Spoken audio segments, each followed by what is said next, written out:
Monsieur le ministre, permettez que je confesse que je suis ému. Les sentiments qui me traversent me rappellent les racines des combats communs et des convictions communes que nous avons ensemble. Et cela me fait penser à ce que Albert Camus disait. Chaque génération, sans doute, se croit vouée à refaire le monde.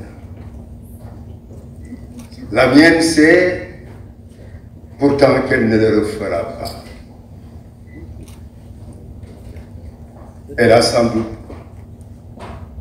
une mission plus grande. Et il s'agit d'empêcher que le monde se défasse. Ce sont ses propos lors de la réception du prix Nobel de la paix en 1957. Nous parlons du prix Nobel de la paix, sans doute nous serons heureux ici au Sénégal de voir peut-être que cette année, ce sera le tour du COS. Organisation qui a mis toute sa force durant 25 années pour cultiver la paix, pour cultiver la concorde, en conciliant et en réconciliant les différentes positions contradictoires dans les moments de tension que sont les élections. Et je voudrais vous dire que cette contribution a été exceptionnelle et a permis au Sénégal en 25 ans d'avoir 3 alternances pacifiques. En 2010, en 2012 et en 2024. Quelle performance!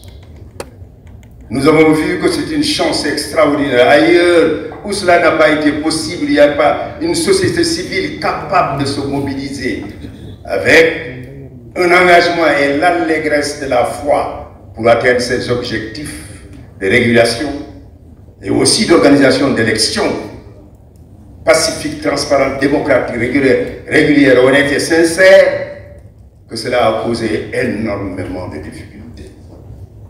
La Côte d'Ivoire à côté de nous en 2011, le processus électoral, parce qu'il n'y a pas une société civile en capacité d'apporter sans doute les réponses adéquates pour concilier les positions, nous avons eu près de 4 000 morts.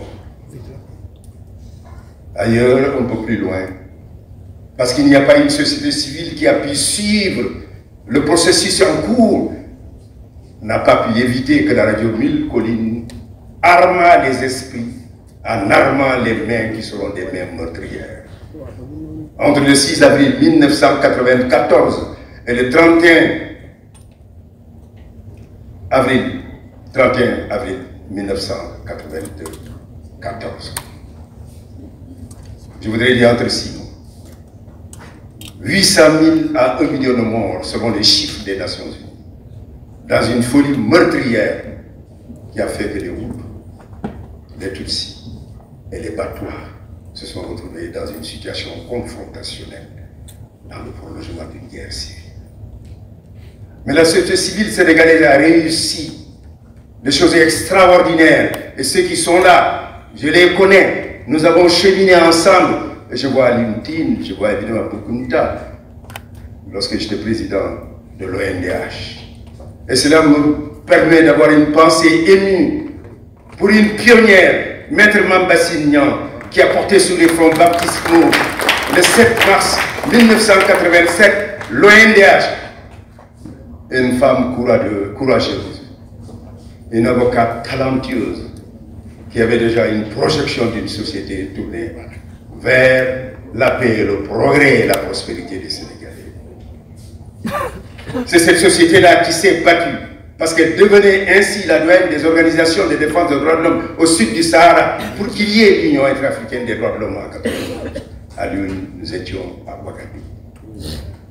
Pour faire en sorte que les sociétés africaines puissent travailler en coordination et faire en sorte que les deux forces organisées qui étaient en face, l'armée et les partis économiques, et le parti et les partis uniques puissent avoir en face d'elles d'autres forces qui constituent un contre-pouvoir non institutionnel, qui ne sont pas contre le pouvoir, mais qui sont essentiellement dans le rappel des principes et des valeurs qui fondent un État de droit, qui doit fonctionner sur les règles d'équité, d'égalité, de non-exclusion et particulièrement de non-discrimination. C'est cette société civile qui a connu cette victoire extraordinaire en 1998 à sa participation. Tu étais à l'UNE, à Rome, lorsque 160 États alors signé le statut de l'homme de la Cour pénale internationale. Cette évocation du rôle de la société civile sénégalaise, c'est parce que le Sénégal a été le premier pays à ratifier le statut de Rome. Quand vous irez à La Haye, après mon élection, le 8 décembre 1994 à New York, comme président de l'Assemblée des États partis au statut de l'homme de la Cour pénale internationale, vous verrez sur 124 drapeaux, le drapeau du Sénégal, qui est le premier drapeau, montrant ici la force et la puissance et le message universel du Sénégal pour la paix, le progrès, évidemment la démocratie, le respect des libertés et des droits de l'homme qui sont importants et qui nous vaut non combat en nous raccrochant à la Déclaration universelle des droits de l'homme de 1948 qui a été adoptée le 10 décembre à Paris au palais de Chaillot, montrant ainsi qu'il y a une Magna Carta internationale, une Magna Carta qui est la constitution du monde qui guide les actions des défenseurs des droits de l'homme en épousant les principes moraux, philosophiques et juridiques de cette déclaration qui, dans son deuxième paragraphe de son préambule, dit tout simplement que la plus haute aspiration de l'humanité reste de faire en sorte que l'homme soit débarrassé de la terreur et de la misère.